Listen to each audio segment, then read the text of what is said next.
My favorite part about doing this episode is I think Luke knows a lot about Star Wars, and he's going to get probably irritated by a lot of the way we refer to things and explain things. Yeah. I also think that perhaps Luke will not enjoy. As will most Star Wars fans, I feel like, listening to this. But that's not what we're here for. We're here for the girls and to explain to people. Well, like just a show. Yeah, it's just for the girlies. It's just a show for the girlies. Not for like girls, but not for like girls lowercase, but like girls capital GTM. Okay.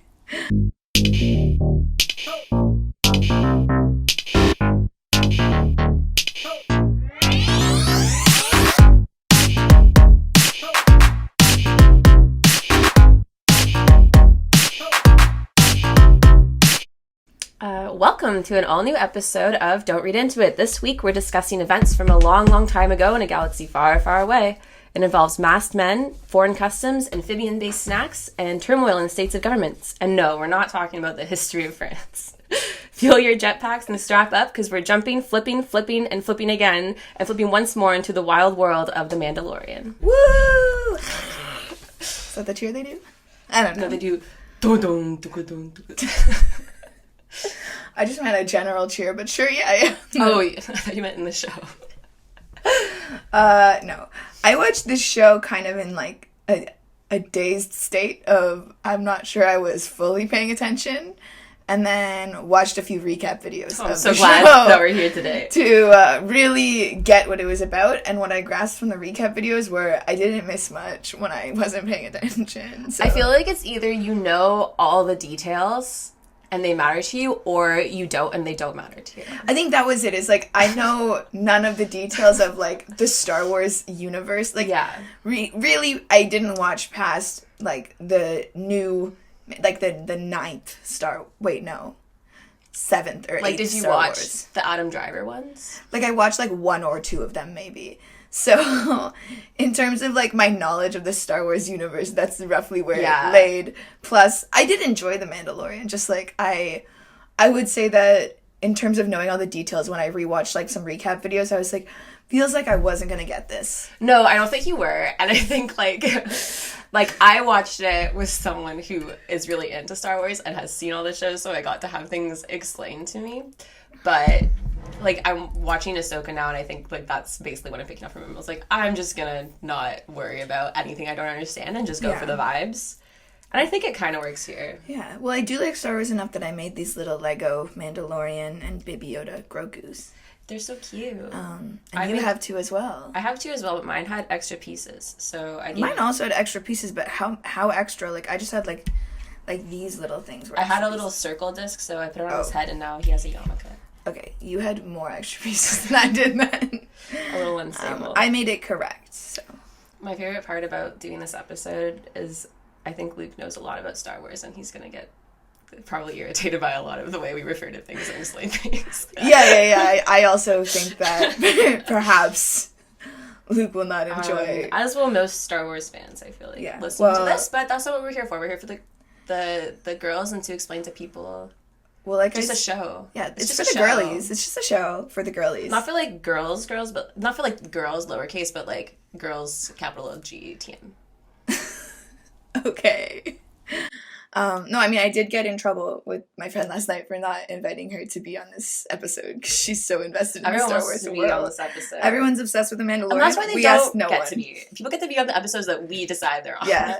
We get to decide when someone can come in and talk about the show, and it's usually when one of us doesn't want to watch the show. I feel like, well, the nice part about this is it is kind of like, for me at least, it was like a very, what am I trying to say? It's different than a lot of, like, I think, like, the Disney shows coming out right now where one of the main complaints is how it feels like they're just, like, these over-fluff, like, mini-series. Especially like a lot of the Star Wars ones too. Like I think Obi-Wan had that like critique, and as well as like probably like Boba Fett is just like they're branded as like TV shows, but they're not really TV shows. There's just like that's fair. This felt like it was a story arc that went over 3 seasons, which is like how long I feel like a TV show. Well, it went over 2 and then another one. Yeah, sorry. It had a 2-season arc, but then like they were able to extend the story where it wasn't like a whole new show. You know what I mean? Yeah.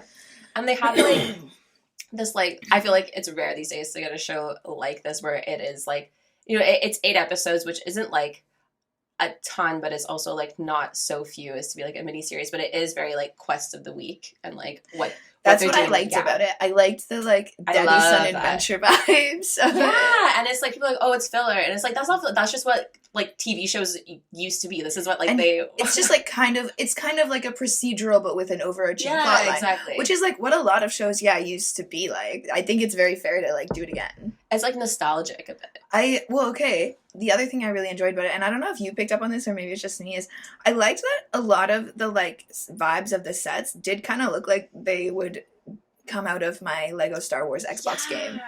Like I was like watching it and I was like, I feel like make this Lego and this is my like game that I play all the time. Totally. Well, one of the things that I immediately like loved about it was they're doing away from CGI and they're just like going full practical, which is like super in tune with like, well, obviously that's what the original series was everything was practical. Yeah. And then bringing it back here, it just gives it like this, it just makes it feel like it belongs to the world a lot. Yeah, more. It definitely felt like the nostalgic like Star Wars that I knew growing up, which was I think one of the reasons why I really liked it, even though I would say I'm not really a Star Wars girly and I'm not really like an adventure show girly. I'm pretty like firm in my teen drama romance stuff, but I did really enjoy the nostalgia factors of like how it felt like a world that I recognize. Yeah, I wasn't like afraid to be like, just it is what it is. Like this is Star Wars. It's a little campy. It looks like it was made in a workshop. Like, good. Sorry, I did have a question before we get into it. Yeah, you said there's a Boba Fett show. Is that why I hear his name all the time? Because I didn't really get why he was a big deal. So this is I think how they're laid out. So there's. Yeah, The Mandalorian came out between the events of season 2 and season 3. There's the show of Boba Fett. Okay. It's like, I don't think anyone's said it's worth watching. Okay. It follows Boba Fett, who was like a character from like some of the Star Wars stuff, but like barely. It's kind of like the Star Wars, I feel like, or maybe like it's a Disney thing of like just taking, I guess Star Wars was doing this before, taking like minor details from like original series and just like blowing them up so much. So he's not like actually that important. No, he's like has like a little bit of a backstory and like I watched it and I felt like I'd heard the name Boba Fett so many times that I was like, is he supposed to be significant? And then it kind of felt like he was like, he's probably like the animated stuff more. Oh, okay. But like I don't know. He's like if you're a Star Wars person, they're like an important person, but okay, well, for the show, for the plot of the show, it felt like it's kind of like he was like a character who was there, and I was like, okay, whatever. He's just another friend they met along the way. Yeah. But then like I'd heard his name so much, I was like, I have to ask, like, did I miss? Yeah. Like so many episodes. I'm glad you said there was a season that happened in between season 2 and 3, because I watched season 3, episode 1, and was like, did I miss multiple episodes of like what's going on? Yeah, well, like they don't even give you like a recap or an explanation of like, because they do the show Boba Fett. It's its own show, but Mandalorian shows up in like the character Mandalorian shows up in Boba Fett and goes on like a couple adventures with him as well. Okay, so it's like I don't know. It feels like this is just the Mandalorian. Well, also though, Grogs, he left at the end of season 2, and then randomly at the beginning of season 3 he was back. Yeah. So did that happen? Did they explain that in the other show, or they didn't explain it? They explained it in the other show. Okay, he left to be with old Lukey Sky. Well, don't they in The Mandalorian? They show that Baby Yoda has to make a choice. Mandalorian sent him this like gift, and they're using it as a symbol. And they're like, you can choose this piece of Mandalorian armor and go be with your dad. Or maybe that's what happens in Boba Fett. I remember end of season 2, he goes off with Luke Skywalker. Beginning of season 3, they're on a daddy-son adventure. Okay, we're back. And I'm like, sorry, what do you mean they're on a daddy-son adventure? So there is something that happens. Yeah, so he goes off with Luke, and then in, I guess, like Boba Fett, he's offered like a choice to go back with the Mandalorian, and he takes it. Oh, because he missed his dad. Yeah, he missed his dad, and he was like, fuck this. Well, I did see, because I was also confused, because I did see, like, what was it? the reason I started watching the show was because of a TikTok account where they did the Grogu Diaries and they talk about it, which is hilarious. Yeah, the Grogu vlogs or whatever.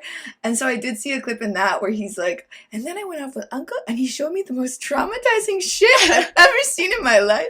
And I literally was waiting for that and I was like, I never saw this. When did this happen? Was this like an end credit scene or something that I missed? Maybe it was, like, because I feel like I saw it, but I never saw Boba Fett. But, yeah, no, I just remember they, like, basically retconned his choice to go with Luke. But I also feel like they could have just made it, like, a time skip, too. Like, or I don't know, he could hang out with Mando in the summers. Dad, I'm back from school vacation. But, it's summer break, man. We gotta go fight some bounties? I don't know what the fuck. The funny thing about it, too, is, like, so Baby Yoda comes from, like, he was in, because he's, like, 50 years old. So he was, like, a pupil of, like, the Jedi during Order 66, which is during the prequels. Okay. And that's when the Anakin shows up and he's going to kill all the younglings during his turn to the dark side. Okay. So Baby Yoda is one of the younglings that escape. Oh. They show a little bit of that. But so he escapes and then he goes off with Luke. He got to see hot Anakin. Yeah, he got to see hot Anakin. Maybe he was trying to kill him, but he got to see hot Anakin. Pros and cons to your life, Grugs. So yeah, I guess he has that memory. But it's funny too because he just missed out on seeing hot Kylo Ren too because he was going off to train with Luke, and then I think like by him dipping on Luke to go back to the Mandalorian, he does kind of skate by when Kylo Ren will eventually follow in his grandfather's footsteps. And also be a pupil of Luke's and turn and try to kill all the pupils or kill all the pupils. Feels like the way that the Jedi like society is set up is maybe just like corrupt bad. Yeah, no, it is. Like maybe that's like, a hot take. I'm feeling like hot take. Maybe the way that they're like going about training young Jedi is not. That's like that's like a very like I think acceptable reading of the events that happen, because what happens to Anakin, why he turns to the dark side, is because they like suppress all of his emotions. They tell him you can't have any friends or family, you can't mourn your mother's death, you can't get married, you can't like have a life outside of the Jedi, and that's ultimately what turns him to the dark side. Yeah, it's like I don't know, maybe learn not from to be history. Like, oh, it was society's fault, but like it is questionable. And well, I mean, yeah, he was like just like an emotional person who like they kept telling he couldn't be emotional, and then someone was saying, no, you can have a life, you can be with the woman you love who's pregnant with your children, and then the Jedi literally are like, no, get away from her. Yeah, no, so I like that's really interesting part of it too. And the Jedi's just like priests. Yeah, the Jedi's are priests, basically. No, they're like mystical knights. Okay. They're like maybe like the Knights of the Round Table. That would be kind of like their god. I just feel like, I don't know, like, if they want more of them, like, if they want to have them, I feel like you should probably, like, offer them a life. It shouldn't be such a huge sacrifice. Well, it's similar to, like, how Nickelodeon and Disney Channel raise their child stars. It's, let's neglect them, let's starve them, let's bully them, and let's torment them. We're actually just seeing, like, how child stars are made, and, like, why they all get fucked up. And then, like, when they leave, you're like, why? You didn't like that? I thought it was fun.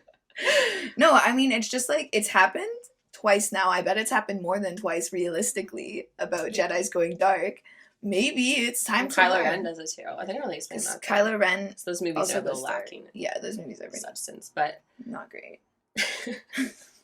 So we can talk about this show though, maybe. Yeah, sorry. Yeah, no, I needed some background information, you know. Oh yeah, no, I was gonna slow trickle some. Okay. I have some fun facts that might okay. Explain things, but we can I don't know, I was going to talk about like maybe the Disneyfication of like iconic franchises and how it like the humor sometimes is so Disney, and like the way they shoot things is so Disney, and like a lot of the choices that they make sure super Disney. Like it's just like I feel like it's a tone that you can see now and stuff. Oh, yeah, no, I know what you mean. See, I felt like, I don't know if it was just me, this show, like, to me, almost didn't feel that Disney. Yeah. Like, just in comparison to a lot of the Disney shit that I see. Yeah, it's, like, fair. This one... Obviously, it still was Disney, but it felt like significantly less than a lot of the other stuff, you know? Yeah. But why do you feel like it was Disneyfied? Disneyfied. Just, like, a lot of, like, maybe, like you know, like, the... like constant, like, cameos or callbacks to, like, old stuff. Like, I feel like that's very, like... As someone who didn't notice it, it went right over my head, right? That's, like, fair. So, like, I thought it was you fine. were just, like, not chill. I was like, well, that's like, good then, I feel like that's... So that's why I experienced maybe then they so did succeed at, like, not giving it that Disney... But I'm also watching Ahsoka now, so maybe I'm blurring them two together. Ahsoka's very Disney. Because it's very, like, girl boss. Is it good? I heard... No, it's not. Okay, you said it's good. I've also heard it... you said it was bad, sorry. I've also heard it was good, but... Quick tangent into Ahsoka. Because I really wanted to say something about this. This isn't a Mandalorian episode. This is just Star Wars. Okay. It's important. Yeah, go for it. It's not important. Okay, so this is my important thing I have to say. Ahsoka, it's not Ashoka, but it's hard to pronounce. Ashoka. I'm gonna just okay, it's not that hard to pronounce then. Ashoka is, like, I feel like it's so, like, heteronormative and no homo. It's like what Supernatural does for, like, no homo circling back into being the most homoerotic stuff you've ever seen. I feel like that's Ashoka, but, like, I've never seen it quite be that intense for women. Like, there's so much, you've never like, seen sexual such an tension. intense no homo for women. Yeah. Not the lesbian homo. And that's what I picked up on that show. But anyways, we can go back to Mandalorian now. Thanks for that scoop on Ashoka. I'm so glad we could relate it back to Supernatural in some way. I just want to talk about Supernatural. Yeah, this is just another Supernatural episode. Please hold. Okay, yeah, well, fair enough. That was my first trope then, if we want to, like, I was going to talk about, like, the alienation of, like, fans versus, like, casual viewers, and I was going to ask you how you felt, so. Oh, okay, well, there you go. I felt like watching it. Okay, the first 2 seasons I thought were well done. I thought, like, not a lot happened from my perspective, and maybe it's just because I couldn't pick up on all the, like, little things, but, like, I felt like not a lot happened, but it was, like, a fun adventure of the week show that I would watch, sometimes in the background, sometimes I was paying attention, it kind of depended. The only time I felt, like, alienated as a viewer of the show, as a casual viewer, was in between season 2 and season 3. Okay, fair. When I was absolutely fucking confused as hell about what was happening. I was like... That's, like, so shit. I don't know why I had in my head that they said something about it, but, like, that's like, so, like, if weird. they did, I missed it. And, like, it's like, possible I missed it, but I'm pretty sure I didn't, because even in my recap videos, they didn't say anything. They just kind of, at the beginning of the recap video, say, and then Grogu's back because of the Boba Fett stuff. I'm like, what? Oh, that's so, like, yeah, I guess that's, like, such, like, a misfire. Like, that's just gotta be, like, an L on them. Like, did they just expect people to just jump over to Boba Fett to fill in the blanks? Like, is that what they were trying to do? Like, force you to watch it, basically? Maybe. I don't know if... Okay, maybe this is a hot take. I don't know if The Mandalorian and a lot of Star Wars shows have casual viewers as much as they have hardcore fans. Fair. So, like, I think I might be, like, I might have been a bit of an anomaly in terms of watching it, because I don't think for the most part people are casually watching a Star Wars show. Yeah, I think people are intensely getting into it. And I just am not gonna be that person. Yeah, no, I don't think, like, yeah, that's the thing. The casual viewer wouldn't go just watch Boba Fett just for that. Find out what happened. Like, no one cares. It's fine. I think maybe it was, like, to get the fans to watch it, but I just think, like, like, realistically, how are you... Also, there wasn't, like, an advertisement for Boba Fett in between the 2 seasons. I finished episode 8 of season 2, and then it just, like, went on playing episode 1 of season 3, and I was like, oh, okay. Yeah.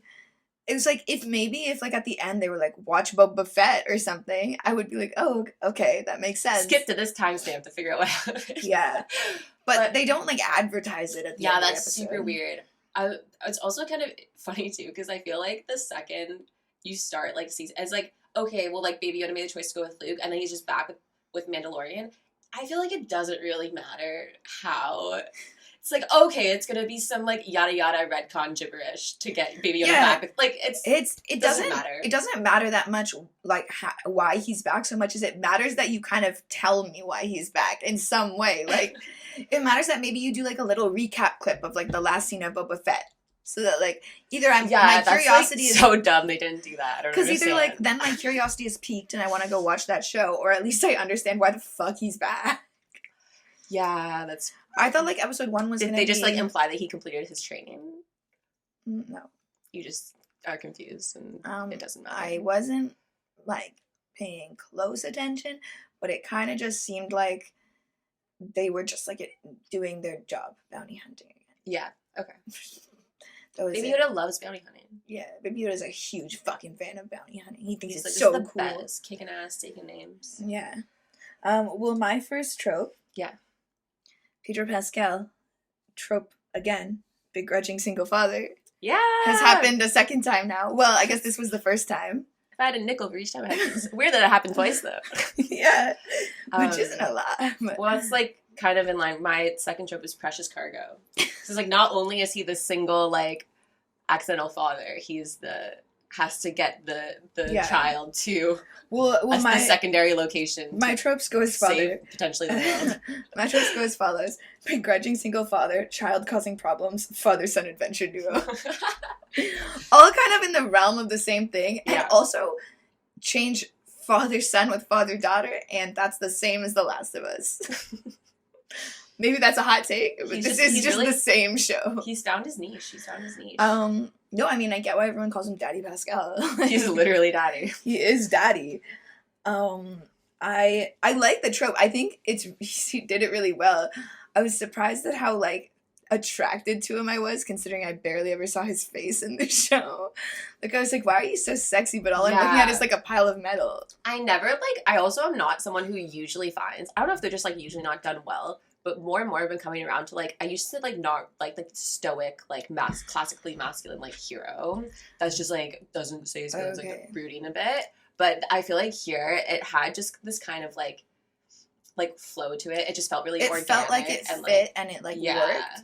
I mean, also, though, like, I would say the thing with this is, like, it's not like he had, like, a bunch of love interests who were, like, trying to, like, that's true. He wasn't, like, super emo. So it's, like, it's more just, like, he's kind of a stoic person who's always been alone, and he's slowly letting Grogu in. I do kind of really like, actually I just thought of this now, but I do really like, the slow burn of a lot of the character arcs. Yeah. Like, they're not, like, pushing, it's not like he gets an arc every episode. It's, like, no, like, the whole show is just him, like, deciding to be a father to this, like, orphan child the way he was orphaned. And it's, like, that's... And, like, it's like with this culture. It's like, a really beautiful sort of, like, story arc, if you think of it. It's just, like, it's so, like, simple that they can do so much with it. Like, I did love, I think it was season 2, maybe, that it was happening, in season 3. Just, like, Mando looking for Grogu, like, just, like, tearing the world apart, like, you don't know what I'd do for this kid, and I'm you have like, no idea what this kid means to me. And I'm like, yeah, man, because he's scary. Happy for you. I also love that people are, like, scared of Mando. Yeah, because, well, I mean, he is an intimidating figure, like, that's the whole thing, is, like, he's very, like, I don't want to say, like, powerful, but, like, he's really good at what he does, you know, like, he's a Mandalorian, but also, like, the people that, like, know of him know to, like, not want him to come around. Yeah. Not want to get on his bad side. But no, I liked that the first couple seasons, like, the complaint I had about the third season was mostly, like, I kind of missed the father-son adventure duo vibe. Yeah. Like, I felt like they moved into, like, you know, more characters and everything like that, which I get for, like, plot and all that other stuff. But I did miss just, like, the vibe of, like, Mando and Grogu just, like, doing different shit, and, like, one-off characters would come and kind of go and stuff like that. Yeah, I definitely, like, their world kind of grows. Yeah. By the end of it. I guess also, like, I kind of already talked about that. I said, like, orphans and, like, lost people trying to find their way back in society. And I mean, kind of, like, found family vibes, too, of, like... Yeah, especially in the wake of, like, war. Mm-hmm. So this is, do you know when this is taking place? I thought you said it took place... after the prequel. No, after the original Star Wars. Yeah, exactly. Yeah. Okay. So it's, like, after the fall of the Empire, whatever. Right. Yeah. Which I also thought was, like, really interesting. That was one of my, I don't know, tropes. One of my themes is, like, how it's, like, this war torn world trying to, like, and, like, the people in it that have been, like, that had their communities, like, destroyed by the Empire, and, like, had their, like, cultures, like, taken from them by the Empire, trying to, like, find connection again and find meaning in their, and rebuild their whole world. Yeah. No, I a little more serious. It was cool. The seeing, like, how the, like, the universe, I guess, of Star Wars, like, was dealing with the war and, like, the Imperial whatever.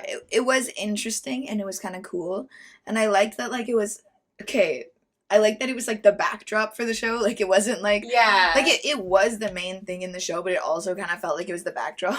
It would kind of show up in like the pilot and like the season finale, which like I really like that in shows. Like I'd like if you're gonna do like a procedural every week, I like when it's like drop in the overarching arc now and then. Like I don't need it all the time. It the overarching like arcs of the show, it did feel very like sprinkled in. Like it wasn't it wasn't ever like I was thinking, oh, I don't know what the like general theme is. It was just it was sprinkled in a nice way, and then like they would have little adventures, and that would be fun, and they would move on. And one of the other things I really appreciated about The Mandalorian was how little time it spends on Tatooine, if at all. Because every other fucking Star Wars thing is just Tatooine. Is Tatooine the one where who's from there? Everyone's from there. Luke's from there. Oh, okay. Obi-Wan lives there. Is Anakin from it? No. There's like they're always like going back to Tatooine to like find symbolic shit that has like no business being on Tatooine, because Tatooine's supposed to be like this outskirt like abandoned planet that like Anakin like an old slave planet that Anakin's from. Oh right, that's what it was. I was like, isn't Anakin from Tatooine? Yeah, and then so it's like I don't know. It's just like I hate when they just keep going back to it, because it's like, well, no, it's supposed to be just like this shitty. Like, it's supposed to be like this shitty small town. The point is like nothing is there. Like, yeah. So like stop putting. Why is the Empire always like checking things out there? Like they should be forgetting about it. Like they should forget it exists. Really. And that's kind of the charm of it. I guess the point is they don't do that like here. Maybe they go back because such prominent figures now have come from there. Well, but they go back for fan service. Like not even for the characters, but like just for the audience. I mean, just like if they had to like explain it, that would be my explanation. They explain it, but like sometimes they don't. Sometimes like, oh, there's a hidden map. Where is it hidden? Oh, on Tatooine. It's like why? I don't know. Why is it fucking hidden there? Or like, was it Rey bearing? Oh, is Rey also? Yeah, she's also I think from Tatooine. Jesus fucking Christ! How many characters have to be from Tatooine? She's from some desert planet. Turns out Tatooine's just full of like Jedis. It's like there's something about the sand in Tatooine that gets into your system and makes you a Jedi. Yeah. About being actually, abandoned and like they didn't realize it, but like living on Tatooine for 5+ years makes like turns you into a Jedi. Of, like, all midichlorians, like all That just like they still haven't figured it out. Every single character who's like the main Jedi character in a Star Wars movie from there, weirdly enough, never figured out the correlation. No one wants to investigate that. Tatooine is magic. Hot take. I think they cracked it. It's a magical place. But I like that they hop around here, though. Like, they go to the forest planets, they go to the city planets, they go to the nighttime planets. I don't know if this is really a trope. My only other trope I had written down was space shit. And I like how they do it, you know, where, like, they actually do space shit. Like, they're always, like, going... It like from places to places and stuff. They like use the world. They're using the universe that they exist in. They're using it well, and they're like not doing it where like they're always on like their ship in like the dark, like whatever. But they're also like they go to the different planets and they can fly around on the ship. Like everything kind of like works. Whereas like I feel like a lot of shows that are like space based are kind of like bad at using the world that they're in, and they tend to spend, at least the ones I watch tend to spend just like a lot of time they're just on their ship or on another ship. And I'm always like that's the same. Oh, but like yeah, I get that you can like fly through space, but I feel like the point is to go to other planets. Yeah, totally. It's not just like to live on a spaceship. That's like living in an airplane. Like I'm okay. Like sometimes they do have like a home base, and I think that's fun too. It's like, oh, okay, well there's like the mechanic shop. Oh, that's fine. And then you go to like the wherever. Oh, I did like that the lady who fixed his ship. Bro, I hate that lady. Oh, I thought she was really funny. Fuck, she annoys me. I think she's like so annoying. I thought she was so funny. I was like, this is hilarious. I forgot about her for a minute until you mentioned the mechanic shop, and I was like, oh yeah, that was a funny like little bit. I remember her. She's one of the few females on the show I enjoyed. Yeah, they have a. Star Wars, I think, does have, like... Well, maybe this is the Disneyfication of it. I think Disney has a really hard time writing female characters. Is it because it's run by exclusively men? Yeah, that's probably to do with it. Who've never had a girlfriend? And they're just obsessed with, like, girl boss. It's like, annoying. Well, it's a bunch of men who have never met a woman before, and they're trying to write a woman, and they're like, I don't know, cool. What did they do? No, the mechanic, I thought she was fine. Like, maybe going back to it, I would enjoy it for how campy it was. I think, like, to be fair, I could get why you were annoyed by her. Like, don't get me wrong, I didn't think she was, like... Yeah, I mean, I thought she did what she needed to do, which was kind of, like, throw in a couple like random funny lines and babysit Grogu for a bit. I just kind of wish it was like Natasha Lane. I just wish it was someone. She just maybe it was the point was for her to be so like silly, kind of. Yeah. I mean, like, I don't think her character was supposed to be anything more than it was. It just annoyed me. That's fair enough. Okay. I think I liked her for the purpose that she served, and also like she is like I don't think she's like badly written or anything. I think just the delivery sometimes bothered me. That's fair enough. I mean, sounds like you just don't like the actor. Maybe. But yeah, well, I was like, so like the female characters as well. One thing I noticed too, there's the character of I think it's Cara Dune, the one that like has. She's like the one he meets. With the teardrop tattoo. She's like he meets her first, right? Yeah, she's one of the first people he meets. Yeah. I liked her too, actually. Now that I think about it. Didn't mind her, but I fucking hate, and they've done this in Ashoka too. Why is she so dolled up all the time? Like, why is she wearing lip gloss, lipstick, mascara, eyeliner? Oh yeah. Like, maybe that's like I guess if like. Of course, like, you can be, like, that tough, and, like, you can be, like, the brute caricature, but, like, still be into makeup and stuff. But so it just pulls me out sometimes, because it feels like she's walked off from hair and makeup, and she's supposed to be, like, this, like, jaded warrior woman. Like, it annoys me when they do stuff like that. Or they try to make the girl characters so, like, I don't know, pretty. Like, they're, like, at a pageant or something, instead of making them more, like, real. That's fair, yeah. I think... I don't mind when they, like, do the tough... Like, I think it's kind of funny to me. Like, it's funny to me when they do the tough character who has, like, a fuck ton of eyeliner and, like, eyeshadow and stuff on, because I always think it's, like, hilarious. Like, imagine, like, you're like, I'm a badass, so I better just, like, load up the eyeliner. Like, and it's, at like... the base camp. I think that's really funny. I think it just depends on, like, where you cross the line of it. Like, when she is wearing, like, a lot of lip gloss and, like, her makeup is perfect, I'm like, oh, no. I want to see, like, your shitty, like, what you think a badass doing makeup looks like, not, like, she's also pretty. Like, I kind of want to see, like, it doesn't feel like a character choice. It just feels like the studio was like, oh, well, we have a woman casted, so let's make her as pretty as we think she needs to be or whatever. Yeah. I think Bo-Katan Kryze's makeup is fine, though, because she has, like, the smudged eyeliner. Like, it looks like she's, like, sweated through her makeup a bit. Yeah, I mean, I didn't really have a problem with anyone's makeup, if I'm honest with you. Okay, well, the only person's makeup I guess I really had a bone to pick with was Cara Dune. I didn't notice. But, like, again, I would say I was, like, watching in the sense that the TV was on, and my eyes were sometimes on the screen, and sometimes on my phone. And sometimes on these little guys. Because I made them. Oh, that's so cute. Birds from the show. And my other Star Wars thingy. Well, okay, you didn't notice makeup, but did you notice the CGI of de-aging? Oh. Did you see, like, Luke come on? Yeah. Yeah, I didn't notice thoughts? He looked like... On the concept of... Dude. I thought it was just, like, not, like, from, like, I didn't think it was badly done, but I also don't really notice visual things I thought it was very well done, but it was really, like, weird. Yeah, that's the thing. It's so weird. It's not that I was not like I was like, oh, I don't believe that this is this person. It's that it was super creepy to look at. I was like, this man is so old. It is so creepy, and it's also like I think this show was the first time I really saw it like I knew that it was something that they were gonna be able to do, and I think they've done it like a little bit, but it always looks shitty. But this was the first time we're like, holy shit, they can like do this. Like they've got it now, and they can like just keep doing this. And the fact it just felt like that was like. Maybe stamping that this technology is a real thing now. Okay, so how does the de-aging technology work? Like, can you do it like with anyone? You can to make them look younger. Yeah, so like I think it's either usually like that could be really good in terms of like casting less children in things.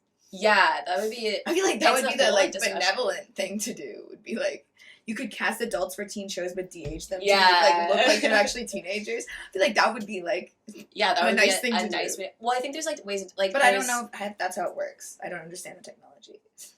Yeah, you can do that. So like it can either work through like I think like motion captions. So like I think they did this in Oppenheimer, Cillian Murphy. They put like the like whatever dots on his face, and they can like go in and like edit like his face while he's acting. But what they did in Star Wars, like the other way they can do it is they casted someone that size and build looks somewhat like Mark Hamill. Oh, and then they do the same thing to him. No, it wasn't Mark Hamill. And that's the creepy thing. I just assumed it was old Mark Hamill and they just de-aged him. No, they cast a young guy and put young Mark Hamill's face on him.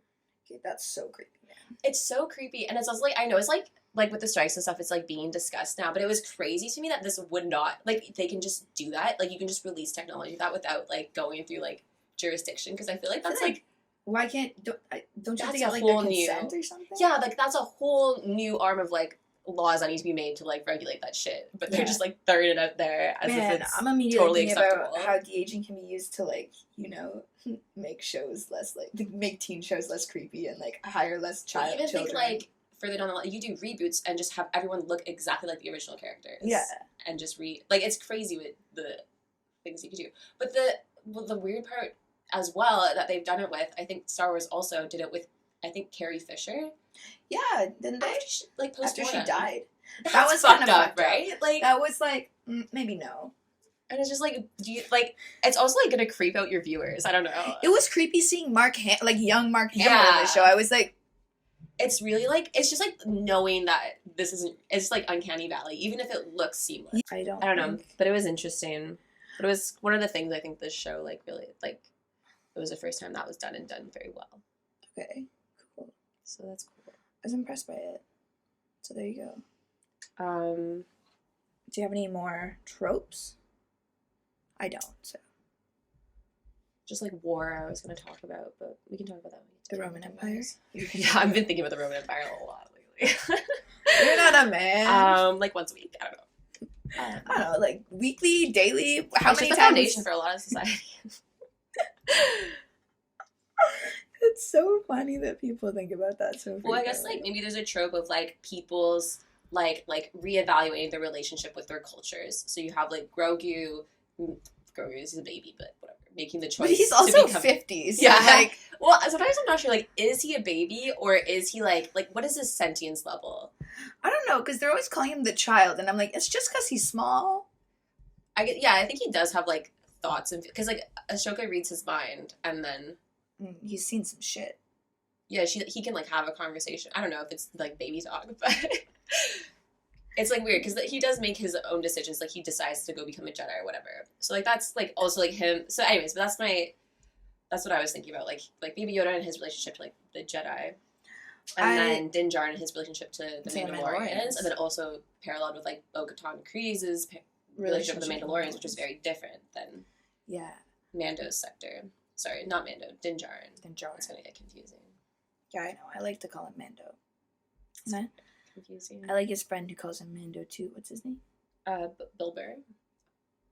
Maybe. Wait, I wrote it down. Grief Cargo. It's probably Bill Burr. The guy who gives Mando the house. Can you fact check, please? Are they the same person? I didn't write down his name because I didn't think it would matter because it's literally just Bill Burr. See, but if you don't know who that is, then the one who gives Mando the house. I just like him. Also. Oh.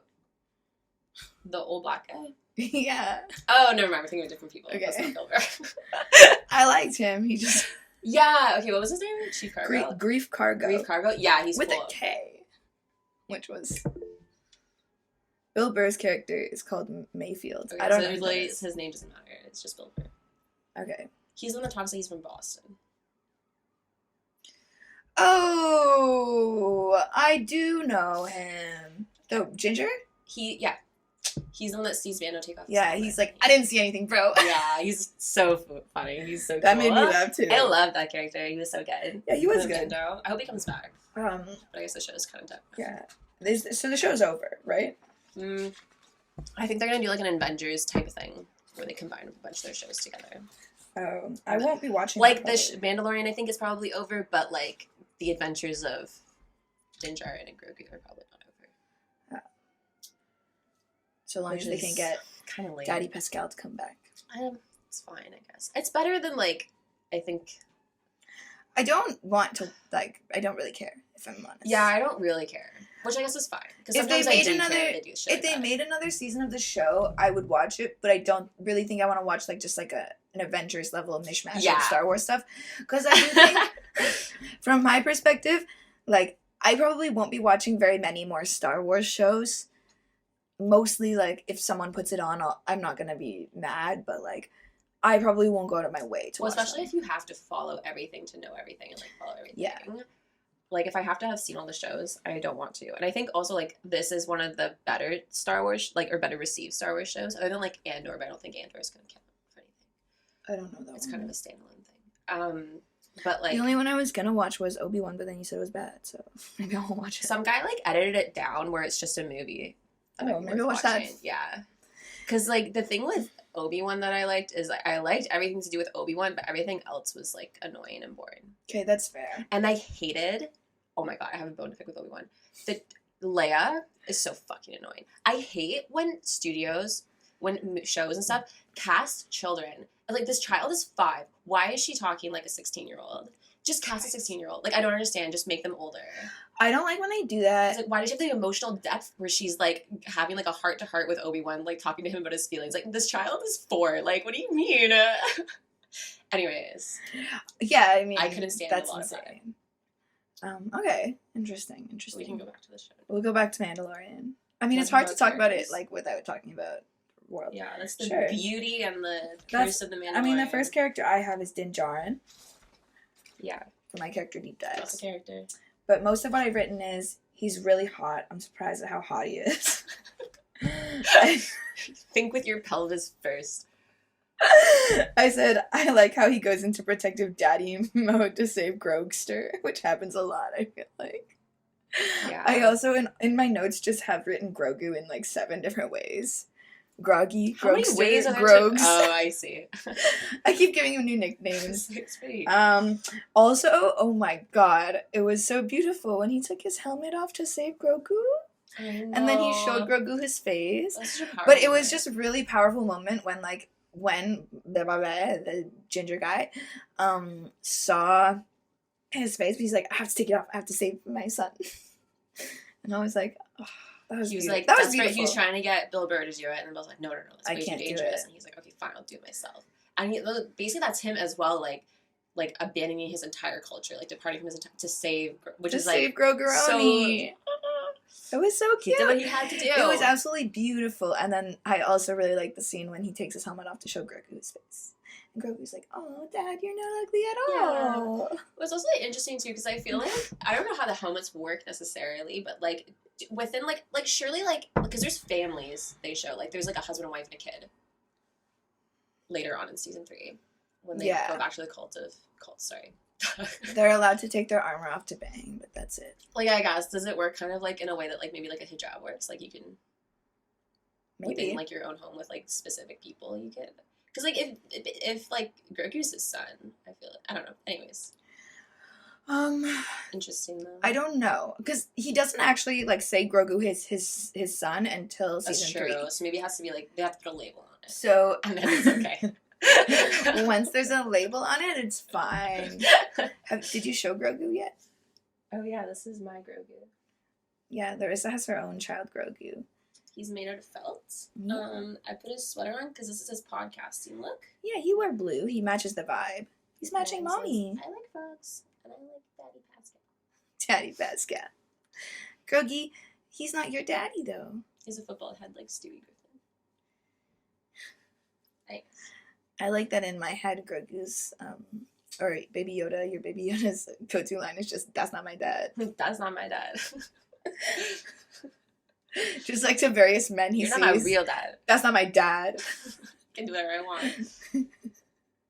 And it's like nothing at all. He's like, you're not green, so you're not my dad. I feel like that's kind of what he says in his head. Yeah.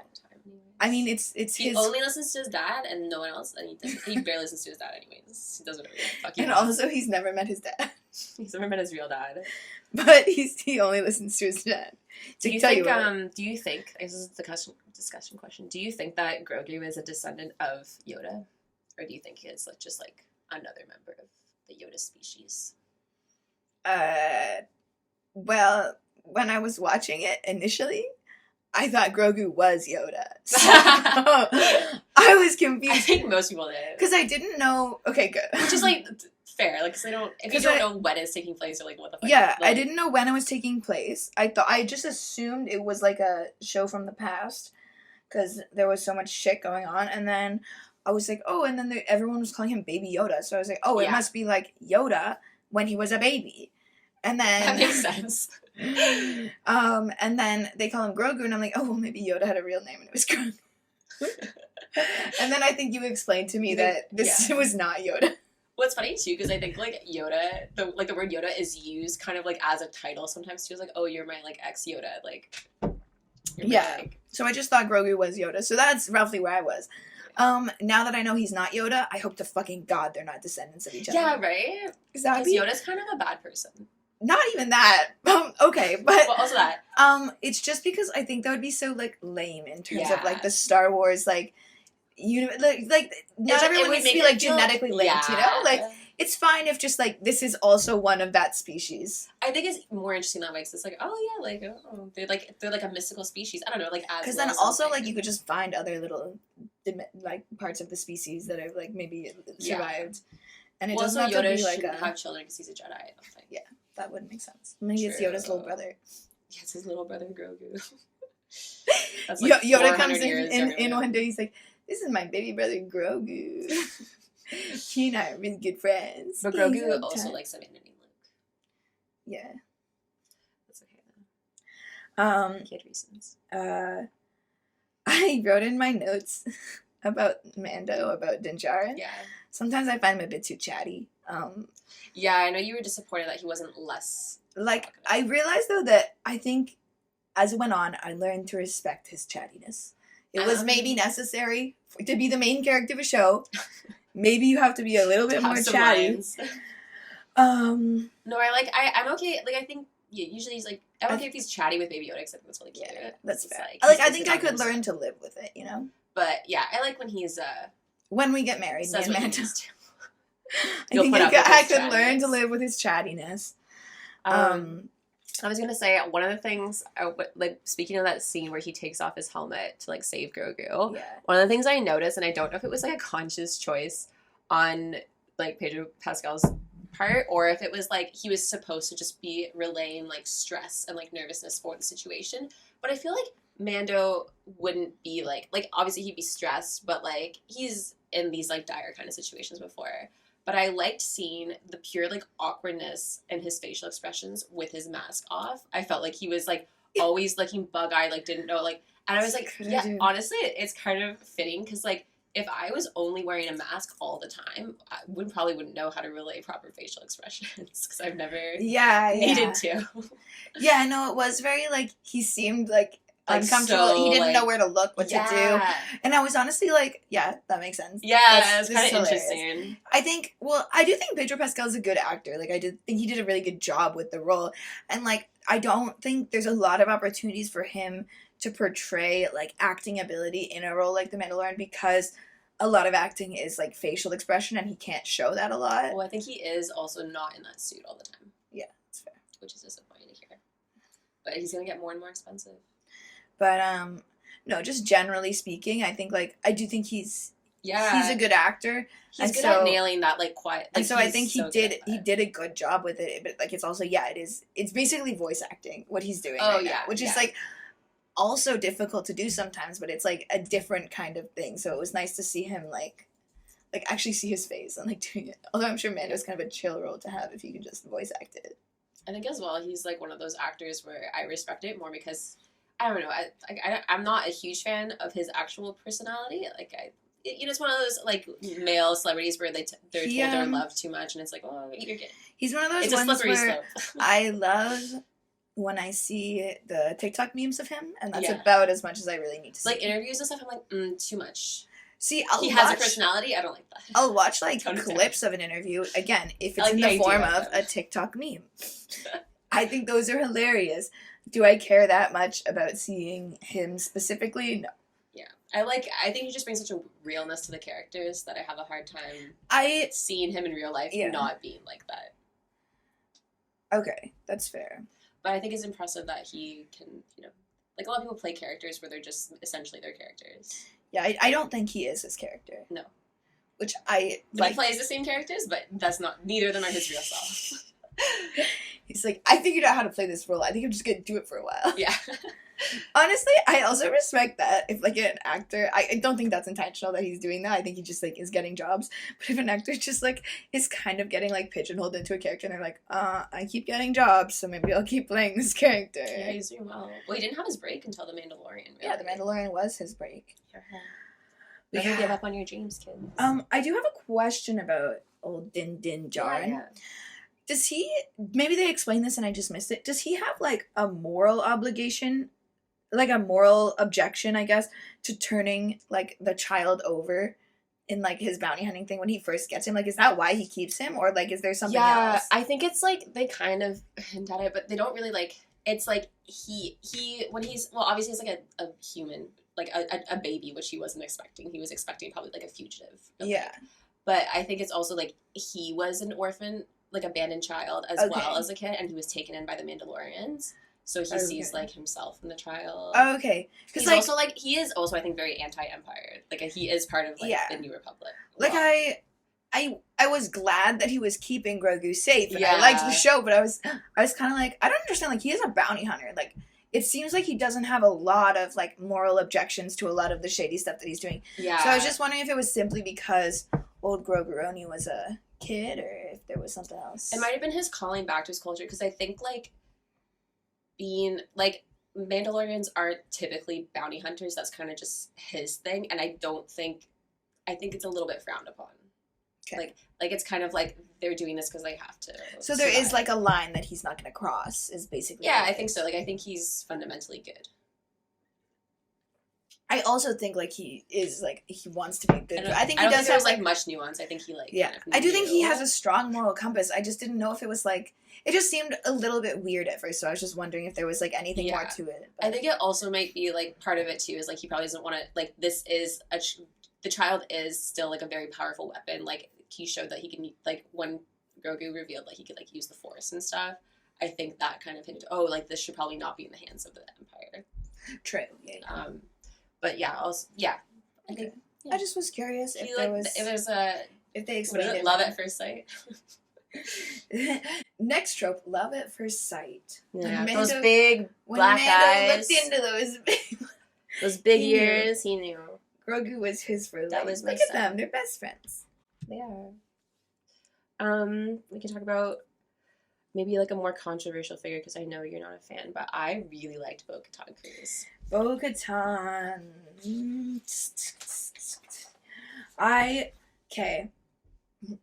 I thought the whole time we were watching her, she was just going to end up being a villain. Oh, fair. I thought she was going to have a villain arc. I think she's kind of, like, has an edge.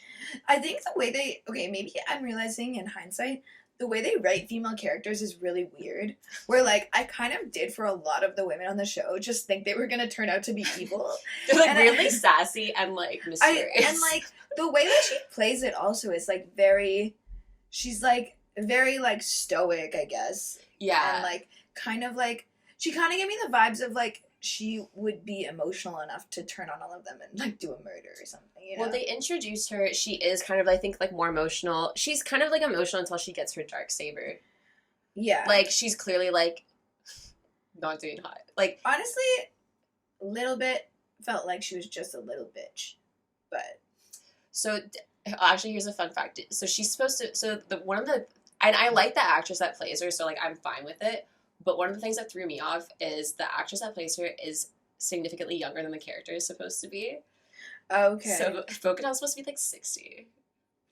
Because she was there for the fall of Mandalore. She was, like, the Mandalorian queen. Yeah. And that's, like, before the events of, like... Maybe that's also it is, like, because she looks so young, I kind of felt like she was, like, it makes her feel like a princess vibe of, like, I deserve, like, the throne of Mandalore. I don't know what exactly it was, because I kind of didn't pay attention, but it was like, you seem very entitled and you're, like, 23, so, like, I'm a bit confused by, like, why. No, yeah, I think that makes a little bit of a difference, too. But, like, I think it's, like, so basically, so she was the queen of Mandalore before the fall, because she was in possession of the darksaber, and the darksaber is this, like, weapon created by their, like, Jedi Mandalorian One True King. Did actually pay attention to that part. Okay. Because it was so dumb. And then she gets it on a technicality. Yeah, it felt like Mando just gave it to her. Shut up, here, take it. Yeah, he's like, you can have it. Like, what do you need to punch me in the face before you take it? It's also stupid, too, because she's like, oh, she needs to win it from you in combat. And it's like, okay, well, Din Djarin won it from Moff Gideon in combat without killing him. Yeah. And still, like they can still, like, fight. Like, I also kind of thought what was going to be the vibe of that was, like, that, like, Din Djarin doesn't want it, but he has it, so he has to lead the Mandalorians. Like, I thought it was going to be sort of, like, the trope of, like, begrudging leader because, like, he did, Yeah. which, like, don't get me wrong, I also, okay, as much as I didn't like Bo-Katan, I did write this. I felt like she's what she needed to be. Yeah, I think so too. Like, again, like, she was a character that, like, I didn't personally really enjoy her. I kind of did, like, a little bit at the start think she was gonna be a villain, and then I realized, no, she's just their friend. Okay. But, like, I did think she was what she was supposed to be, and she, like, was kind of, like, the type of character she needed to be, even if I hated it. And, like, I did think it made sense for her to be the one who's in charge of the Mandalorians, because I didn't want, like, Din Djarin to be the one in charge. Same. But it kind of felt like the road they were going down was he's gonna be the begrudging leader of the Mandalorians because he has the dark saber and, like, all these other things. And I was like, it makes sense from his, like, character point of perspective and, like, him being the main character and, like, the stuff that he's doing, but also I don't want it to happen. So I was kind of glad they didn't do that. Same, But it's, like, it's the plot that it felt like it was going to, so the dark saber stuff kind of felt like a useless storyline to me after that. Yeah. Like, I was just like... the way they solve it, too, is just kind of dumb. Yeah. Like, they kind of set it up to be tension. Like, that's, like, her main thing. I guess that's also why you think that she's going to be a bad guy, is, like, she has to win it from him in combat, and she's obsessed with being in charge of the Mandalorian. So, like... But I think also, I guess, like, Grogu's not officially a Jedi, but they kind of also set it up where I think Grogu will become the next King of the Mandalorians. Because he's going to be the Jedi Mandalorian, which is, like, the person who's supposed to wield the Darksaber. Anyway. He's so cute, he deserves it. He's worked so hard. Pretty privilege. For Grogu. I want Grogu to have the pretty privilege he deserves. Just give him the saber. He loves it. What else did I say? I think another thing I didn't like about Bo-Katan, like, if I'm talking about why I didn't enjoy her, was I didn't mind her so much when she was, like, side plot character. Like, I kind of got it. Okay. I didn't like when the story started shifting to be about her. Because I, in general, didn't like when the story shifted away from Mando and Grogs. Yeah. So I was like, oh, why is she the main character now? Like, a character I barely liked, and now really am not a fan of. I get that. I get that it's, like, it kind of changes the show a lot. But I also did really like that plot line. I like the plot line of them, like, figuring out how to both, like, reconnect with their cultures and lead them back together, because they were both fragmented, like, sanctions of Mandalorian culture. So I liked, like, that whole vibe of, like, Din and Bo, like, their relationship. I thought was, like, I did think it was so interesting impressive. to, like, see their relationship come together because, they are, like, the different factions and of the without Mandalorians. it being romantic at all, which I was kind of dreading. I was so glad they never gave Din Djarin, like, an actual romantic. I know. Like, there were, like, I think, like, 1 or 2 episodes where, like, maybe there was something, but, like, never, like, an actual romantic character. Like, I was like, oh, yeah, he might bang this chick. And I was like, oh, no, he won't. It makes me hotter, too. It's like, oh, so that's, like, I feel like sometimes shows don't get it, that, like, yeah. what makes the, like, hot main guy in the show sometimes hot is that he doesn't have, like, he's not going for any, like, romantic relationship. There's just, like, it's just him, and he's doing the thing he needs to do. But yeah. I'd maybe be okay, like, down the, like, I don't know, I wouldn't be, I guess, necessarily against it, but I'm happy that they didn't go there, because I don't think they would do it well. I'm not against, like, Mando, like, having a romantic, no, not with Bo-Katan. You don't want to just, like, I'm not against him having a romantic relationship with someone, but I kind of want it to be, like, I don't really need to see it. Well, it has to be a good mother to Baby Yoda. Just as, like, I feel like it would be someone who, like, is basically just, like, they're, like, stays at home with Baby Yoda and, like, takes care of their house when they go on their adventures, it feels like. Maybe he's not into women. Maybe he's not into women. Maybe it's a man. Maybe he's into, like, Maybe he's into space alien creatures. I was gonna say, like, what is his name? Jabba. Jabba the Hutt. That's his type, man. You get real crazy with your types in Star Wars world. Yeah, you could get real crazy. I don't care. I don't care if he dates someone, but I'm kind of glad the show's over and I don't have to see it. Yeah. Because I think I don't want to see it. I think they would. I think they just would do it poorly. Like, if you were gonna put a relationship in for him, okay, this is rare for me to want, but I'd want it to be more of an off-screen, you barely see her, she's just kind of mentioned vibe. Which is why I said, like, oh, maybe she just takes care of the house while they go on their space adventures. I don't want it to be like the vibe of, like, because I feel not a like romance show. Because I feel like it's not a romance show, but also I think, like, I don't want to see him with, like, some badass adventure lady. I feel like that's kind of, like, that's boring. It's whatever. Just, like, like a nice I feel like he would just be with someone who's kind of normal. Yeah, someone a bit silly, maybe. Like, yeah, a bit, maybe, yeah. Takes like, life a little like less an seriously. opposite. Yeah. Yeah. Um, Well, you were gonna say, I was just gonna top on your point. You were saying, like, female characters that you think that always seemed like they were gonna be revealed as twist villains. The armor had me going for so long. I was like, my character when is she gonna be evil? When is she gonna be evil? She's so fucking evil. My character description of her was creepy head of Mandos. Head of Mandos, yeah. Well, that's kind of what she was. Or they're also like she's so sus too. Like, she escaped the siege. Like, she was one of the few that didn't get, like, she like kept not dying, and I was like, no way, you're not dying. She kept being at the right place at the right time, not being in like involved in the shady shit. It always seemed like she knew what was gonna happen. She was unlike Bo-Katan, who I kind of figured probably wasn't actually gonna be a villain by like the end of a few episodes with her. I 100% until the end thought she was gonna reveal herself as a villain. It's like, this is like me and like the guy in The Last of Us is like, I still think he's evil. They're dead. It's over. I still think he might be evil. They were up to something the whole time. Up to she's no still good. Alive. So yeah, she's still alive. Possible. She could have been evil. I just like, she did give off like such creepy vibes, but I also think like that's kind of like I do think the way Bo-Katan describes like Din Djarin's like faction of Mandalorians is like they're very like deeply religious, and she does kind of give off the vibe of like creepy like religious cult leader. Yeah, no, I think they straight up like in universe refer to it as like a cult. Like everyone out, which I also really like for the world building. Everyone outside of Mando's cult will kind of like be like, that's a fucking weird. Just fucking weird, man. But yeah, it's like they're the like. Yeah, so she does like give the vibes of creepy cult leader. I was kind of waiting to like find out that actually like that faction of Mandalorians is just evil or something. Like she's just like is trying to like like create like an evil army of like they're not real Mandalorians or something. And like he was gonna like escape the cult, but then no, they just like some shit like she's gonna turn them in. Or she's like a purist or something, or like she's gonna turn them in order to save her. I don't know. But then she made like a deal or something. But I did think that was interesting. Because I did say like, how is she surviving this long and not being a baddie? Yeah. I thought she was very evil. Few deaths, except for the random ones. Yeah, I liked when like the one's dad that died. Who was it? Mandalorian, like, and they like got when they like kidnapped Moff Gideon, and he like murdered so many people. But when he got to Moff Gideon, he's like, "No, I won't kill you." Oh yeah. And I was like, "Excuse me, what?" They need him for I don't know. They need to turn him in. Question. Then he just escapes anyways, obviously. Okay, like obviously he's gonna escape. Just murder the shit out of him. That they don't kill him, but they also just like I hate when they do this too. Like I guess they just do it for like suspense, but it's like okay, they have Moff Gideon. Like, okay, they defeated him, he's tied up, but, like, he's just laying there, and he's just, like, talking shit to everyone, like, trying to get in their heads. Like, I don't know, you could, like, you know, shoot him in the leg. Like, you don't have to kill him, but you could gag him. Like, I don't know, why are you treating him nicely? Like, yeah.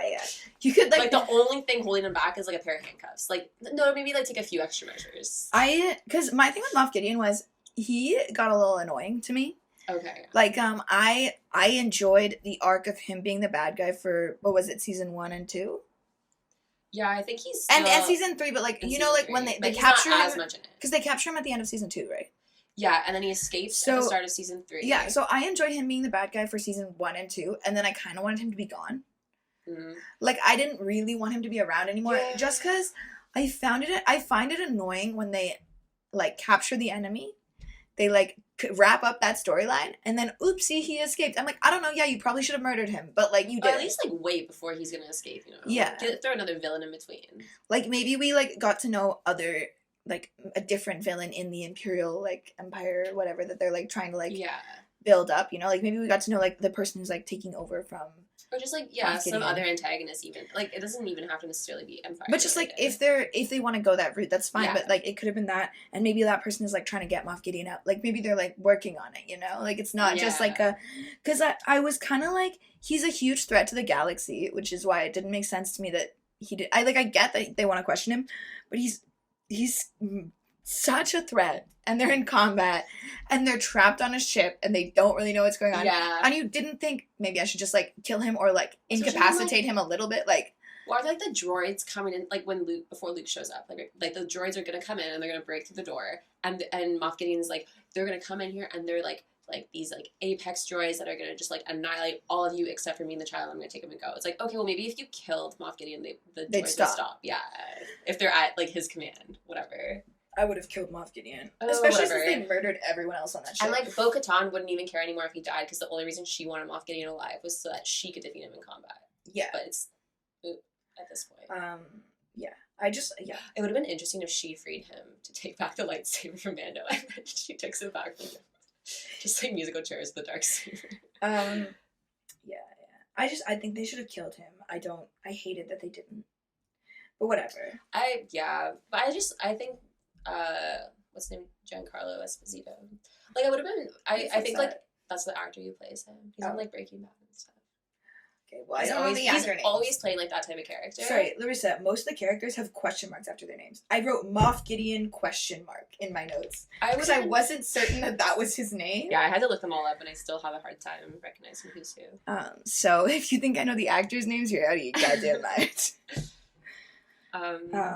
But yeah, I thought the actor did a great job with the role. Well, just, like, I would have been okay, like, if they, wrapped it up. But the thing is, I think they're setting up for, like, Thrawn to be the big bad of, like, this Avengers thing that they're setting up. This, like, he's, like, they're gonna do, like, a movie or something, and, like, Thrawn is, like, the bad guy from, like, the Rebel series, and he's now, like, everything else in Star Wars, suddenly back from the dead. Somehow returned. How did he survive? And I just think, like, I don't know, that's so lame. Like, just, like, you have Moff Gideon, like, just, like, work on that character if you want him to be, like, I feel like you could grow him to be, like, a Thanos-level, like, threat.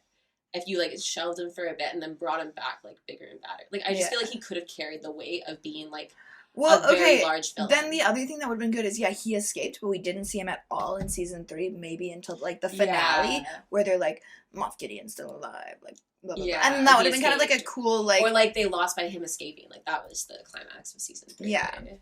That would have been cool. But yeah. There aren't many characters, honestly, in the show. No. There's, like, a few, like, there's the episode of the other one I was going to say is, I called her, comic book level baddie double agent girl. Who I think her name was like Elia or something. Oh yeah. She was so funny to me because as I was watching the episode she was in, that's the thing. She just like was like she was like so evil. I was watching the like episode of like the Amnesty Project or whatever, and I was like, this girl's evil, right? Like she's gonna betray everyone, right? Like she's gonna be a betrayer. Like I'm writing my notes about it. I'm like, so she's evil, right? Like that's the vibe. And I was like, ooh, are they gonna try to like do a sneaky one? No. Immediately by the end of the episode, you know she's evil.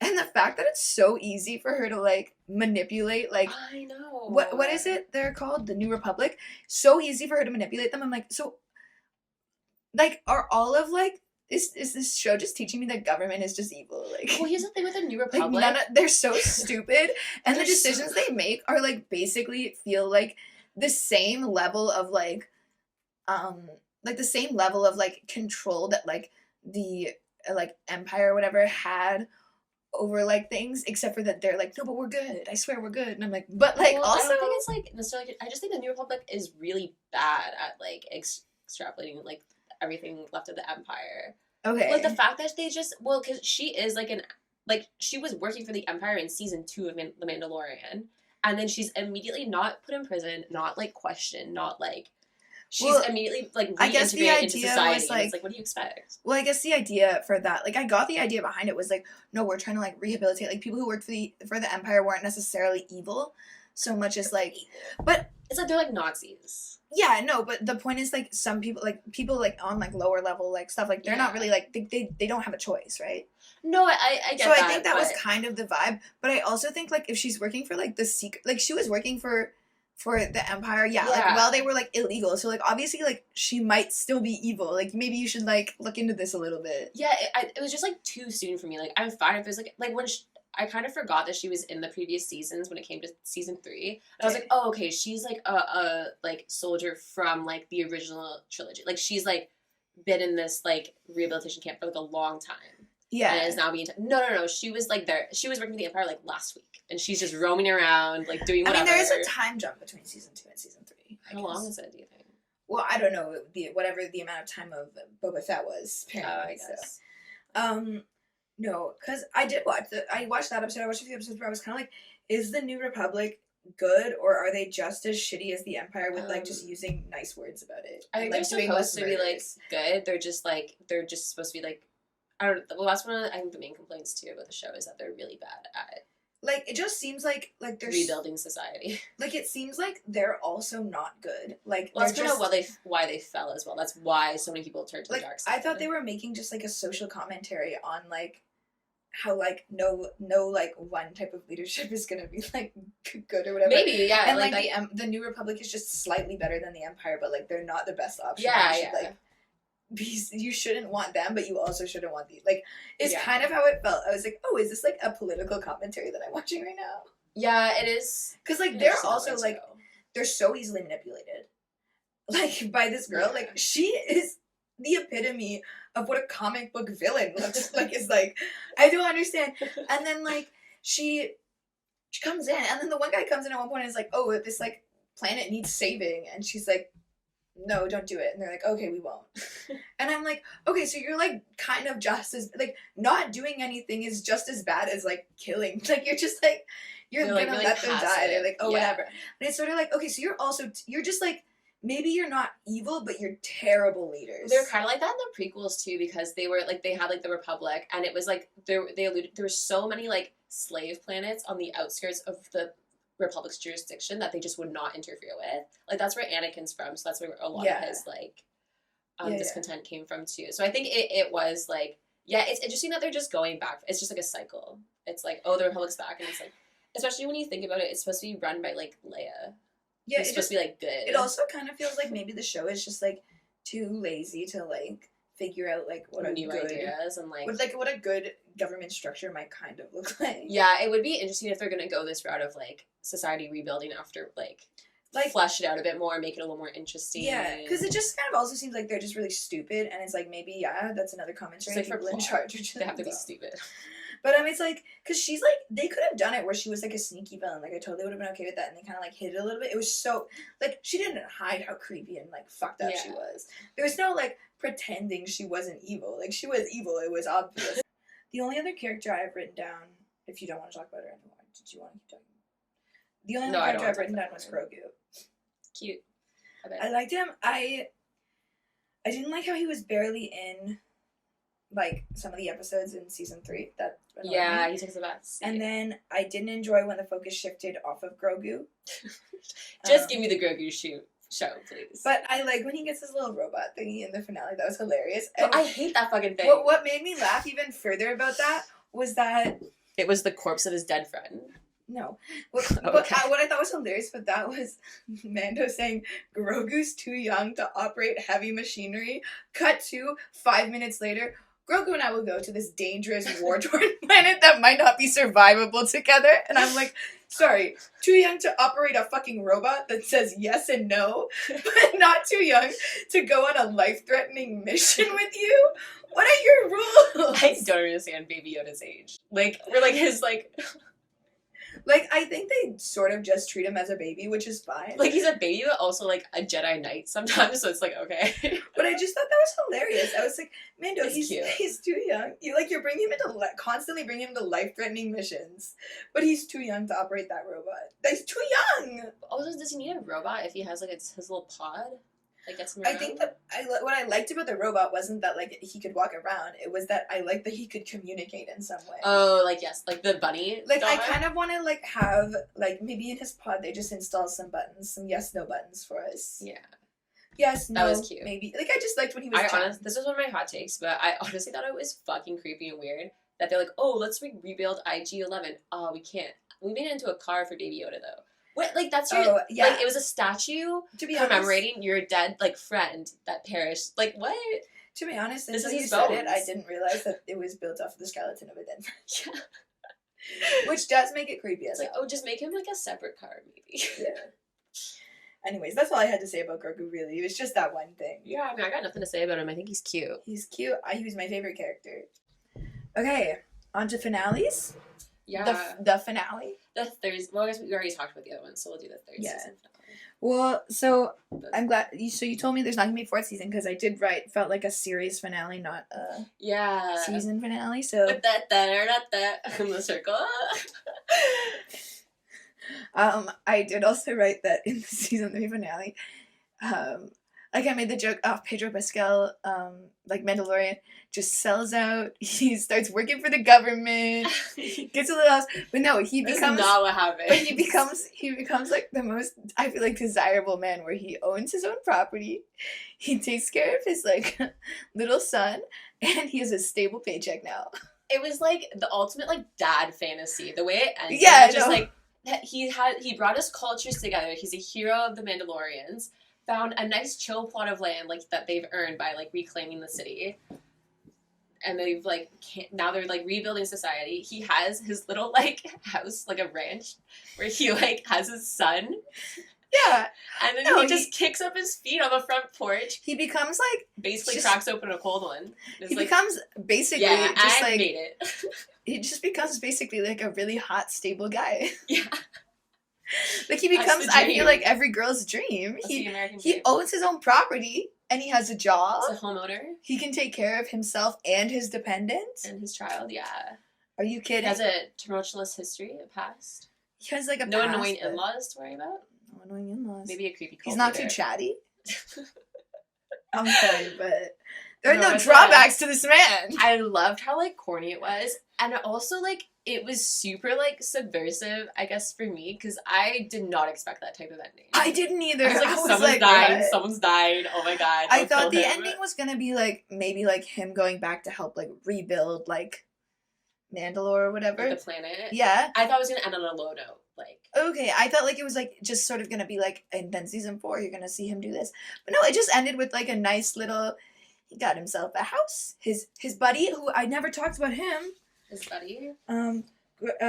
Grief Cargo, who I said he and Mando had a little enemies to lovers are. They did have kind of a vibe. Like, in a completely non-sexual way, they had such a fun little enemies to lovers arc. I like that Chicago kind of just, like, would fuck with him a little bit. Like, he was kind of silly with him. Yeah. It's like, oh, I got your kid a car. I said, good vibes, good addition to the show. He's like a fun uncle. Like, I had no more points about him except enemies to lovers, good vibes, good addition. Yeah.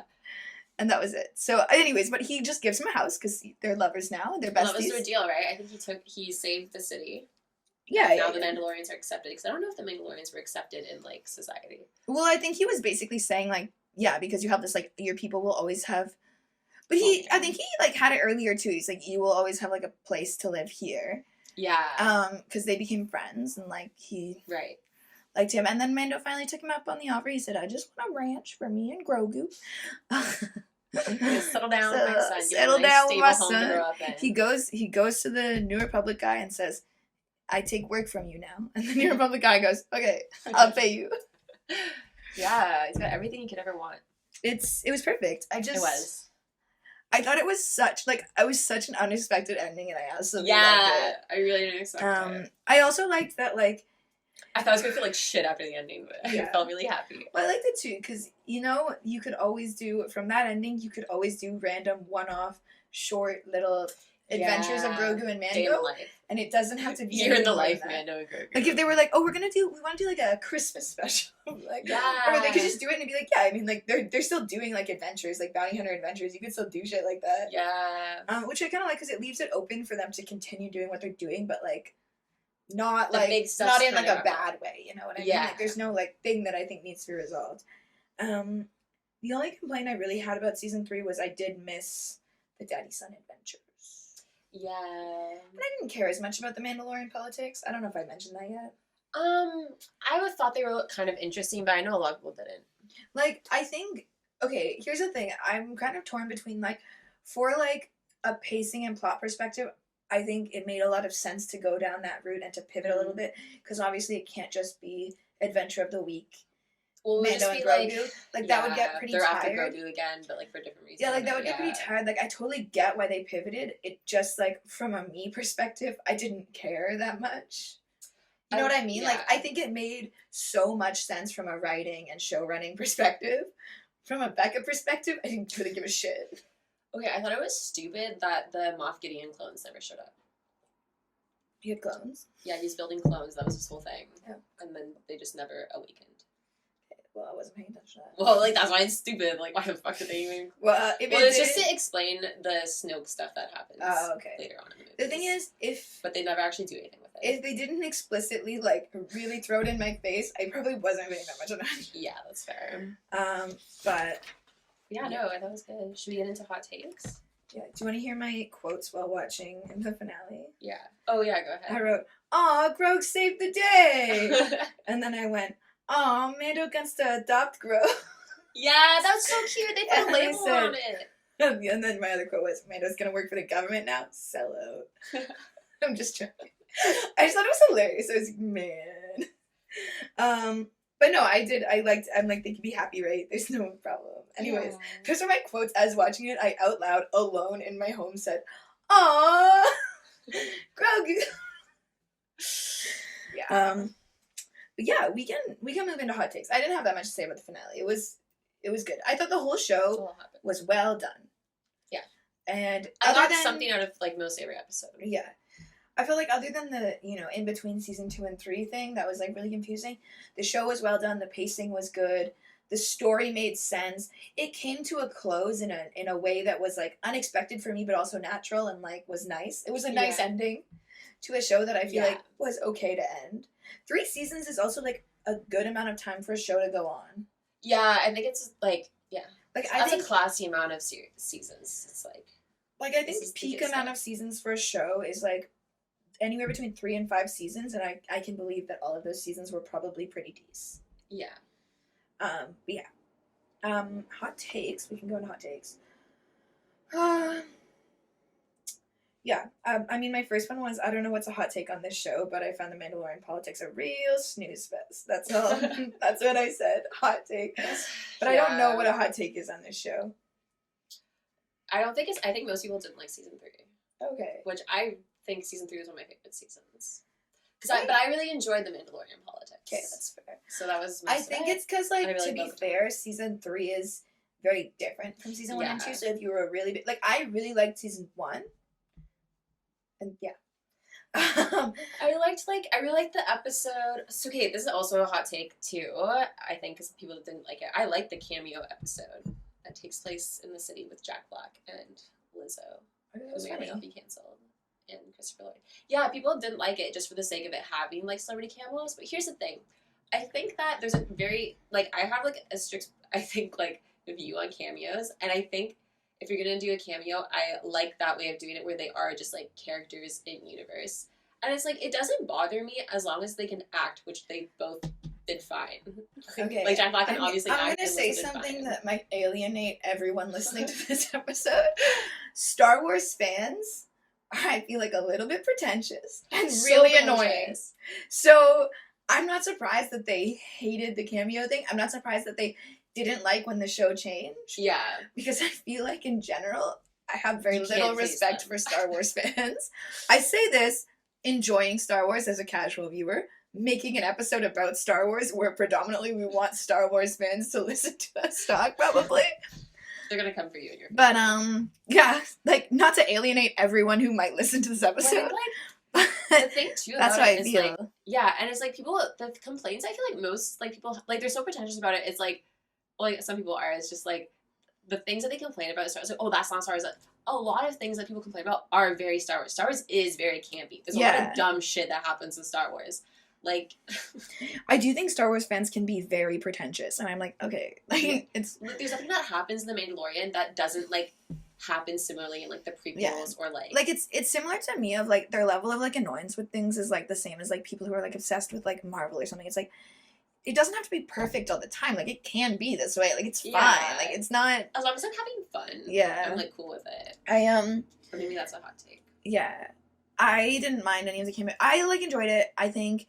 Season 3 was, like, I just think it made so much logical sense the way they did Season 3 that, like, while as a viewer I didn't like it as much, I can't be mad at it because it made so much sense that, of course, that's, like, when you, like, well, they had to do the Mandalorian stuff at some point, I guess. Yeah. Well, it's like, when you watch something and you're like, I didn't like this, but it just, like, made sense to do it. So why would I be complaining about it? You know what I mean? No, yeah, it's like... It's like I'm just not into I wish I could complain about it, but I can't.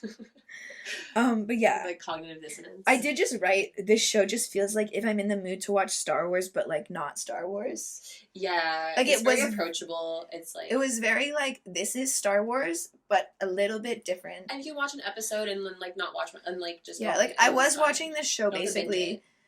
I couldn't binge it. Like I was watching it 2 episodes at a time. Yeah. I was finding it hard to actually binge. Like every week it coming out too, that was like nice too. Yeah. It's like, oh, a new episode. But, let's see what they're up to this week. No, it just felt very like the vibe of like the Star Wars that, like I said before, the nostalgia, like the vibe of the Star Wars that I watched when I was younger. But just like if I want to watch a little bit different Star Wars. Yeah, exactly. Which is like. You know what show it really reminded me of, and I was gonna say this earlier, but it reminds me a lot of Firefly. Oh, yeah. There's a lot of shit somewhere, like the Western. They're also space cowboys. Yeah, space cowboys. And then there's like the, like, River is like the Yoda, like, she's like, there's like the mystical, like, kind of actually, ninja, yeah. If River and the captain had a close relation. I guess Mando's not really the captain, though. Like, he's not the same character. Like the Han Solo. Yeah, he's like. Yeah. He is like the main, I guess, yeah. He's the Mandalorian. No, I mean, like, he's not similar to, like, Nathan Fillion's character in Firefly, is what I meant. Oh, yeah, no, not at all. So... Nathan Fillion's a different vibe. They kind of look like, though. Pedro and Nathan Fillion. Both sexy as hell. They're both, like, yeah. In my brunette leading men. Can't deny the attraction, baby. This is probably a cold take, I know, but, Baby Yoda, when he's flipping, they gotta fix that shit. I hate that shit. They gotta fix it. No, stop flipping the puppet around. CGI it. I don't care. It looks really bad. When he's flipping? I didn't pay attention. If I'm honest, his like force flips attack. Well, it should be like in your Lego Star Wars games. I feel like where it should be like he becomes like a little ball, but that's CGI. Yeah. But I'm okay for it to be used there. I love Lego Star Wars, man. Is that a hot take? Lego Star Wars is like the best game that's ever been ever been created. I'm not gonna pretend it's not. It is. I wrote, are all the women in this show the worst, or am I incredibly sexist?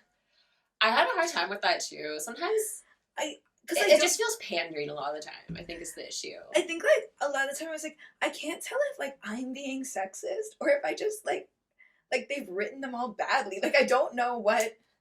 I don't think they're all written badly, but I think like a lot of them have like no thought put into them. It's not that I think they're even like written that badly. It's that like I dislike them and I can't tell if I'm really like supposed to, and I can't tell like if it's just like I was watching the show and by the time I like was writing my notes on like the third like female character who I didn't like, I was like, do I just hate women? Like what is happening right now? And to be clear, I don't think I hate women.